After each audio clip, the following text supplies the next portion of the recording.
আরজিকর মেডিকেলে চিকিৎসক ধর্ষণ খুনের ঘটনায় বিশ্বজুড়ে প্রতিবাদের ঝড় উঠেছে। পথে নেমেছে চিকিৎসক, আইনজীবী, অধ্যাপক সহ সমাজের সর্বস্তরের মানুষ। প্রতিবাদী সরব টালিগঞ্জের অভিনেতা, অভিনেত্রী, নাট্য ব্যক্তিত্ব থেকে সঙ্গীত শিল্পীরাও। এই প্রেক্ষাপটে টালিগঞ্জে শিল্পীদের একহাত নিয়েছেন কুণাল ঘোষ।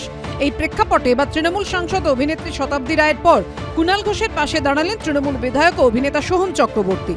সোশ্যাল মিডিয়ায় তিনি লিখেছেন, রাজ্যের একজন সাধারণ নাগরিক হিসেবে যখন দেখি কোনো কারণ ছাড়াই কিছু মুষ্টিমেয় মানুষ নিজেদের বা নির্দিষ্ট কোনো দলের স্বার্থের জন্য আমাদের বাংলাকে কালিমালিপ্ত করতে চাইছে বা করার ক্রমাগত চেষ্টা চালিয়ে যাচ্ছে, তখন খারাপ লাগে বইকি। এই পরিস্থিতিতে শনিবার ফের একবার সোশ্যাল মিডিয়ায় সরব হয়ে বিতর্ক উস্কে দিলেন কুণাল ঘোষ। বাংলার ভাবমূর্তি নষ্ট করা হিন্দিতে মুক্তিপ্রাপ্ত প্ররোচনামূলক একটি ছবির প্রতিবাদে টলিউডের নিষ্ক্রিয়তা, নীরবতা নিয়ে পোস্ট করেছিলাম। অনেক সমর্থন, কিছু বিরোধিতা পেলাম। টলিউডের যারা বিরোধিতা করলেন, আমার জন্য সময় নষ্ট না করে ওই ছবিটার বিরুদ্ধে একটা পোস্ট তো অন্তত করতে পারতেন, যেমন সোহম করেছেন। ছবি তৈরি পরের কথা, একটা পোস্ট, একটা টুইটও কি করা যেত না? আমি যা বলেছিলাম তাতেই থাকছি। যতদূর শুনেছি এটা একটা প্রোপাগান্ডিস্ট ফিল্ম। এখন মুশকিল যেটা হচ্ছে সেটা হচ্ছে ভালো ছবি দেখারই সময় হচ্ছে না। এখন যেভাবে যে অবস্থায় রয়েছি, এই প্রোপাগান্ডিস্ট ছবি দেখার সময়ও আমার নেই। এটা তো মানে তৈরি হয় যে কারণে, সেই কারণে আমি খুব ইন্টারেস্টেডও নই। যদি মানুষের অধিকার এবং মানুষের কণ্ঠস্বর দিয়ে কোনো ছবি তৈরি হতো, অবশ্যই দেখতাম। এই ছবি দেখিনি আমি আর কি টুইট করব বা পোস্ট করব, এবং আমার করার কোনো ইচ্ছেও নেই।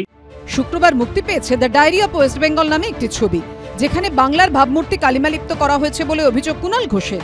আর এই প্রসঙ্গেই তিনি সোশ্যাল মিডিয়ায় লেখেন, পশ্চিমবঙ্গকে কলঙ্কিত করতে ছবি বানানো হয়েছে। কি করছে টলি ইন্ডাস্ট্রি?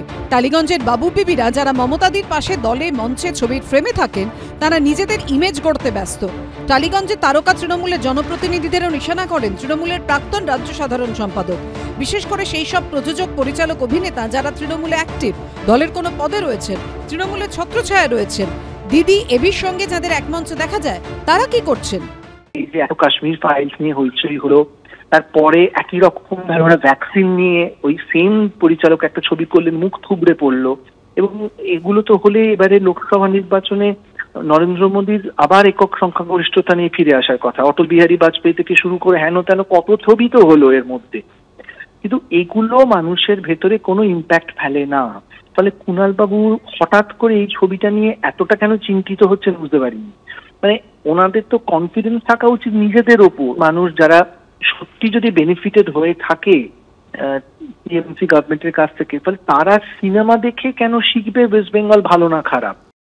এদিকে অরিজিৎ সিং এর পর এবার আরজিকর কাণ্ডের প্রতিবাদে সরব হলেন সঙ্গীত শিল্পী শ্রেয়া ঘোষালও।